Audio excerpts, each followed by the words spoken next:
aspirants, welcome to Success with the DKUS channel. இன்னைக்கு class 3 pronoun and types of pronoun பத்தி பார்க்கலாம் வாங்க. pronoun அப்படிங்கிறது ஒரு வார்த்தை, அது வந்து நவுனோட இடத்துல நம்ம யூஸ் பண்ணணும். A pronoun is a word that is used in place of a noun. இப்போ எக்ஸாம்பிள் பாருங்க, Shiva is my friend. Shiva அப்படிங்கிறது ஒரு noun, name of a person. அந்த இடத்துல he அப்படின்ற pronoun வந்து நம்ம யூஸ் பண்ணியிருக்கோம். ஸோ pronoun அப்படிங்கிறது ஒரு வார்த்தை, அது வந்து நவுனோட இடத்துல நம்ம யூஸ் பண்ணுறோம். இப்போ டைப்ஸ் ஆஃப் ப்ரொனவுன்லாம் என்ன அப்படின்றத நம்ம ஒன்று ஒன்றா பார்க்கலாம். Personal pronoun, possessive pronoun, reflexive pronoun, demonstrative pronoun, interrogative pronoun, relative pronoun, indefinite pronoun, reciprocal pronoun, intensive pronoun, relative possessive pronoun. இப்போ ஒரு ப்ரொனவுனை வந்து நம்ம டீட்டெயிலாக பார்க்கலாம். பர்சனல் ப்ரொனவுன், இந்த பர்சனல் ப்ரொனவுன் யாரை ரெப்ரசென்ட் பண்ணோம் அப்படின்னு பார்த்தீங்கன்னா பீப்புள், பிளேஸ் அல்லது திங்ஸை வந்து இது வந்து ரெப்ரசென்ட் பண்ணும். அது மட்டும் இல்லாமல் இது குறிப்பிட்ட ஒரு இண்டிவிஜுவல்ஸையோ குரூப்பையோ வந்து இதை ரெஃபர் பண்ணும். இது வந்து எல்லா 3 பர்சன்ஸ்க்கும் நம்ம யூஸ் பண்ணுவோம், அதாவது first person, second person and third person. Personal pronoun அந்த 3 பர்சன்லையும் சிங்குலர்லையும் ப்ளூரல்லையும் எப்படி வந்து இருக்குன்றதை பார்க்கலாம். ஸோ ஃபர்ஸ்ட் பர்சன் சிங்குலரில் ஐ வரும், அதே மாதிரி ப்ளூரலில் வி, சிங்குலரில் ஐ அண்ட் ப்ளூரலில் வந்து we. Second person singular and plural ரெண்டுத்துலையுமே வந்து பார்த்திங்கன்னா யூ அப்படிங்கிறது வரும். அண்ட் தேர்ட் பர்சன் சிங்குலரில் வந்து பார்த்திங்கன்னா இ, ஷி, இட் அண்ட் ப்ளூரலில் வந்து தே வந்து வரும். இப்போ இது எல்லாத்துக்குமே ஒரு தனித்தனி எக்ஸாம்பிள்ஸ் வந்து நம்ம பார்க்கலாம். ஃபஸ்ட்டு ஐன்னு வரும்போது என்ன சொல்லணும்னா ஐ எம் அ டீச்சர், நான் ஒரு ஆசிரியை. அடுத்து வி வந்து பார்த்திங்கன்னா plural first person, we are learning English, நாங்கள் இங்கிலீஷ் கற்றுக்குறோம். நெக்ஸ்ட் செகண்ட் பர்சனில் சிங்குலர்லையும் ப்ளூரல்லையும் யூ வருது, அப்போ அதுக்கான sentence you are smart. Next third person சிங்குலரில் வந்து ஈ, ஷீ, இட் வரும் இல்லையா. ஸோ ஹீ வந்து ஈ இஸ் மை பிரதர், அவர் என்னுடைய அண்ணன். She sings beautifully, it is an apple. Personal pronoun அப்படின்னா இமீடியட்டாக உங்களுக்கு ஞாபகம் வர வேண்டியது I, we, you, he, she, it and they. Possessive pronoun show ownership or position of something. இப்போ ஒரு பொருள் இருக்குன்னா அது என்னுடையது, அவருடையது அப்படின்னு சொல்லுவோம் இல்லையா, அந்த ஓனர்ஷிப்பை பற்றி சொல்கிறதா வந்து இந்த பொசசிவ் ப்ரொனவுன். இந்த பொசசிவ் ப்ரொனவுனில் என்னெல்லாம் வரும் அப்படின்னு பார்த்தீங்கன்னா mine, ours, yours, is, us, its and theirs. Possessive pronoun சப்ஜெக்டோட எப்படியெல்லாம் சொல்கிறது அப்படின்றத பார்க்கலாம். ஃபர்ஸ்ட், செகண்ட் அண்ட் தேர்ட் பர்சனில். ஸோ ஃபர்ஸ்ட் பர்சன் சிங்குலர் ஐயில் வந்து சொல்லும்போது பொசசிவ் ப்ரொனவுன் என்ன வரும், மைன் அப்படின்றது வரும்.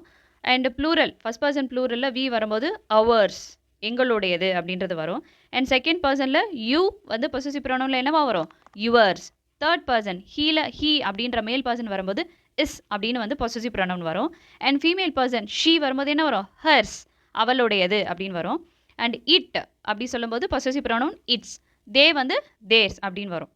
இப்போ இது எல்லாத்துக்குமே ஒரு தனித்தனி எக்ஸாம்பிள் வந்து நம்ம பார்க்கலாம். பொசசிவ் ப்ரொனவுன் மைன்கான example, this bag is mine, இந்த பை என்னுடையது. Ours, the bird is ours, பறவை எங்களுடையது. Yours, the house is yours. அடுத்து his car is parked outside, அவருடைய இல்லை அவனுடைய கார் வந்து வெளியில் பார்க் பண்ணியிருக்கு. Hers, that phone is hers. Its, the dog wagged its tail. Theirs, the car is theirs. Possessive ப்ரொனவுன்னா இமீடியட்டாக உங்களுக்கு ஞாபகம் வர வேண்டியது ஒரு ஓனர்ஷிப்பை பற்றி சொல்கிறதா வந்து possessive pronoun. Reflexive pronoun. So reflexive pronoun அப்படிங்கிறது என்ன அப்படின்னா சப்ஜெக்ட் செய்யக்கூடிய ஆக்ஷனை வந்து அதை ரிஃப்ளெக்ட் பண்ணி நமக்கு காட்டும், அதுதான் வந்து ரிஃப்ளெக்சிவ் ப்ரொனவுன். இந்த ரிஃப்ளெக்சிவ் ப்ரொனவுனில் என்னெல்லாம் வரும்னு பார்த்தீங்கன்னா மை செல்ஃப், யுவர் செல்ஃப் அப்படிங்கிறது சிங்குலரில் வரும். Himself, itself, herself, ourselves, themselves and yourselves. Yourselves வந்து ப்ளூரலில் வரும். ஸோ சப்ஜெக்ட் செய்யக்கூடிய ஆக்ஷனை ரிஃப்ளெக்ட் பண்ணி காமிக்கிறது ரிஃப்ளெக்சிவ் ப்ரொனவுன். ரிஃப்ளெக்சிவ் ப்ரொனவுன் சப்ஜெக்டோட எப்படி வரும், சிங்குலர்லையும் ப்ளூரல்லையும் அப்படின்றத பார்த்துட்டு கூடவே வந்து எக்ஸாம்பிள்ஸும் நம்ம பார்க்கலாம். சிங்குலரில் ஐ வரும்போது ரிஃப்ளெக்சிவ் ப்ரொனவுனில் என்னவா வரும், my self, you your self, he him self, she her self, it it self. இப்போ ப்ளூரலில் பார்க்கலாம். வி அப்படின்றது ஒன்றுக்கும் மேற்பட்ட பர்சனை வந்து சொல்லும்போது வீன்னு சொல்லுவோம் இல்லையா, அப்போ என்ன சொல்லணும், ourselves, you yourselves, they themselves. இப்போ எல்லாத்துக்குமே ஒரு எக்ஸாம்பிள் பார்க்கலாம், அப்போ உங்களுக்கு ஈஸியாக வந்து புரியும். Myself, I prepared breakfast myself, நானே பிரேக்ஃபாஸ்ட் வந்து பண்ணிட்டேன். I myself. அடுத்து yourself, you should take care of yourself, உங்களை நீங்கள் என்ன பண்ணிக்கணும், நல்லா பார்த்துக்கணும். You yourself. அடுத்து himself, he hurt himself while playing, அவன் அல்லது அவர் விளையாடும் போது அவர் என்ன பண்ணிக்கிட்டாரு, காயப்படுத்திக்கிட்டாரு. He himself. அடுத்து herself, she made herself a cup of tea, அவளுக்கு அவளை என்ன பண்ணிக்கிட்டா, ஒரு கப் ஆஃப் டீயை வந்து தயார் பண்ணிக்கிட்டா. Itself, the door closed by itself, அந்த கதவை தானவே என்ன பண்ணிக்கிச்சு, மூடிக்கொண்டது. The door closed by itself, itself. ourselves. We organized the event ourselves. நாங்களே என்ன பண்ணிக்கிட்டோம், அந்த ஈவெண்ட்டை ஆர்கனைஸ் பண்ணோம். We ourselves. Next, you should be proud of yourself. உங்களை பற்றி நீங்களே என்ன பண்ணிக்கணும், பெருமையாக நினச்சிக்கணும். themselves. they introduced themselves politely. அவங்கள பற்றி அவங்கள என்ன பண்ணிக்கிட்டாங்க, இன்ட்ரடியூஸ் பண்ணிக்கிட்டாங்க பொலைட்டாக. இப்போ நம்ம 3 டைப்ஸ் ஆஃப் ப்ரொனவுன் பார்த்தோம். Personal pronoun, possessive pronoun and reflexive pronoun. So personal pronoun அப்படிங்கிறது பர்சன், பிளேஸ் அண்ட் திங்கை வந்து ரெப்ரசென்ட் பண்ணும்.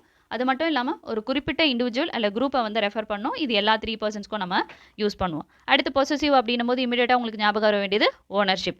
நெக்ஸ்ட்டு ரிஃப்ளெக்சிவ் ப்ரொனவுன் வந்து சப்ஜெக்ட் செய்யக்கூடிய ஆக்ஷனை வந்து ரிஃப்ளெக்ட் பண்ணுறது reflexive pronoun. Demonstrative pronoun point to a specific person, thing, place, replacing the noun. So ஒரு குறிப்பிட்ட ஒரு பர்சனையோ திங்கோ இல்லை பிளேஸோ வந்து என்ன பண்ணும், இதை வந்து பாயிண்ட் பண்ணி அந்த நவுனை வந்து ரீப்ளேஸ் பண்ணும். அதான் வந்து டெமான்ஸ்ட்ரேட்டிவ் ப்ரொனவுன். சிங்குலரில் ப்ளூரலில் இது எப்படி யூஸ் பண்ணோம், அதே மாதிரி இதுக்கு ஒரு எக்ஸாம்பிளும் நம்ம பார்க்கலாம். டெமான்ஸ்ட்ரேட்டிவ் ப்ரொனவுன் அப்படின்னு சொன்னாவே உங்களுக்கு இந்த 4 வார்த்தை வந்து ஞாபகத்துக்கு வந்துடணும். This, that, these and those. So நியர்னா அருகில், ஃபார் தொலைவில். இப்போ சிங்குலரில் என்ன வரும்னா திஸ் அண்ட் தட்டு தான் வரும். ஸோ திஸ்ன்றது நியராக இருக்கும்போது யூஸ் பண்ணணும். அண்ட் தட்டுன்னும் போது ஃபார், கொஞ்சம் தொலைவில் இருக்கும்போது ஃபார் வந்து யூஸ் பண்ணணும். திஸ் கைட்னா எனக்கு கொஞ்சம் பக்கத்தில் இருக்குது. இந்த ஆரோ மார்க் வந்து உங்கள் கையாக வந்து நினச்சிக்கோங்க. திஸ் கைட் அப்போ பக்கத்தில் இருக்குது. அப்போ ஃபார் அப்படின்னும் போது என்ன சொல்லணும், தட் கைட் அப்படின்னு சொல்லணும். ஓகேவா? சிங்குலரில் நியராக இருந்தால் திஸ், அண்ட் தூரமாக இருந்தால் சிங்குலரில் தட் அப்படின்னு சொல்லணும். ரூரலில் பார்க்கும்போது நியராக இருந்தது அப்படின்னா தீஸ் கைட்ஸ், ஃபாராக இருக்கும்போது தோஸ் கைட்ஸ். இப்போ இந்த 4த்துக்கும் ஒரு எக்ஸாம்பிள் வந்து நம்ம பார்க்கலாம். This tea is too hot. அப்போ என் பக்கத்தில் இருக்க அந்த டீ என்னவா இருக்குது, கொஞ்சம் சூடாக இருக்குது. That clock is slow. அப்போ என்ன வரும், ஃபார், அந்த கிளாக் வந்து ரொம்ப ஸ்லோவாக இருக்குது. These crayons are broken. இப்போ தீஸ் crayonsன்றது எங்கே வரும், ப்ளூரல், நியர், என் பக்கத்தில் இருக்குது. அப்போ இந்த crayonsல என்ன ஆச்சு, உடஞ்சிடுச்சு. Those shoes are expensive. ப்ளூரலில் கொஞ்சம் தொலைவில், ஃபாராக இருந்தால் என்ன வரணும், தோஸ். ஓகேவா? This, that, these and those. இது வந்து பார்த்தீங்கன்னா interrogative pronoun. So interrogative pronoun அப்படிங்கிறது என்னென்னா a pronoun that replaces a noun in a sentence to ask a question. So ஒரு கேள்வி எழுப்புறதுக்காக அந்த நவுனை வந்து என்ன பண்ணோமா, இதை ரீப்ளேஸ் பண்ணிடும் ஒரு சென்டென்ஸில்.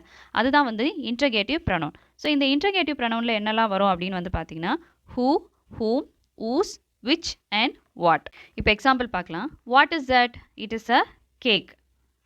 அடுத்த எக்ஸாம்பிள், விச் இஸ் பெட்டர், எது வந்து பெட்டராக இருக்குது, ப்ளூ கலர் இஸ் பெட்டர். ஏதோ ஒரு 2 கலர் வந்து கம்பேர் பண்ணும்போது நம்ம என்ன சொல்கிறோம், ப்ளூ கலர் வந்து எனக்கு பெட்டராக இருக்குது அப்படின்றத வந்து சொல்கிறோம். Who is your best friend, உன்னோட பெஸ்ட் ஃப்ரெண்ட் யார், அனு தான் என்னோட பெஸ்ட் ஃப்ரெண்ட். அடுத்து ஹூம்கான example sentence, whom did you invite, யாரை வந்து நீ இன்வைட் பண்ணியிருக்கேன் ஒரு பர்த்டே பார்ட்டிக்கு, அந்த மாதிரி வச்சுக்கலாம். My friend. Whose it is, யாரோடையது, இட்ஸ் மைன், அது வந்து என்னோடையது அப்படின்னு சொல்கிறது. ஸோ இன்ட்ரகேட்டிவ் ப்ரொனவுன் அப்படிங்கிறது என்னென்னா கேள்வி எழுப்புறதுக்காக யூஸ் பண்ணுறதா வந்து இன்ட்ரகேட்டிவ் ப்ரொனவுன். இன்னைக்கான கிளாஸ் ஒரு ரீகேப் பார்த்துடலாம். ப்ரொனவுன் அப்படிங்கிறது ஒரு வார்த்தை, அது நவுனோட இடத்துல வந்து யூஸ் பண்ணணும். அடுத்த டைப்ஸ் ஆஃப் ப்ரொனவுனில் பர்சனல் ப்ரொனவுன் அப்படிங்கிறது பர்சன், பிளேஸ் அல்லது திங்கை வந்து ரெப்ரசென்ட் பண்ணணும். குறிப்பிட்ட இண்டிவிஜுவல் அல்லது குரூப்பை வந்து ரெஃபர் பண்ணணும். 3 பர்சன்ஸ், அதாவது ஃபஸ்ட்டு, செகண்ட் அண்ட் தேர்ட் பர்சன்ஸில் வந்து யூஸ் பண்ணுவோம். அடுத்து பொசசிவ் ப்ரொனவுன் அப்படின்னு சொல்லும்போது ஓனர்ஷிப் பற்றி வந்து சொல்கிறது. ரிஃப்ளெக்சிவ் ப்ரொனவுன் அப்படிங்கிறது சப்ஜெக்டோட ஆக்ஷனை வந்து ரிஃப்ளெக்ட் பண்ணும். டெமான்ஸ்ட்ரேட்டிவ் ப்ரொனவுன் அப்படிங்கிறது பர்சன், பிளேஸ் அல்லது திங்கை வந்து பாயிண்ட் அவுட் பண்ணி நவுனை வந்து ரீப்ளேஸ் பண்ணும். அடுத்து interrogative pronoun ask question. Video like and share பண்ணுங்கள். TNTET கிராமர் கிளாஸ்க்கு சேனலை சப்ஸ்கிரைப் பண்ணிவிட்டு மறக்காமல் ஃபாலோ பண்ணிக்கோங்க. இன்னொரு வீடியோவில் பார்க்கலாம். தேங்க்யூ.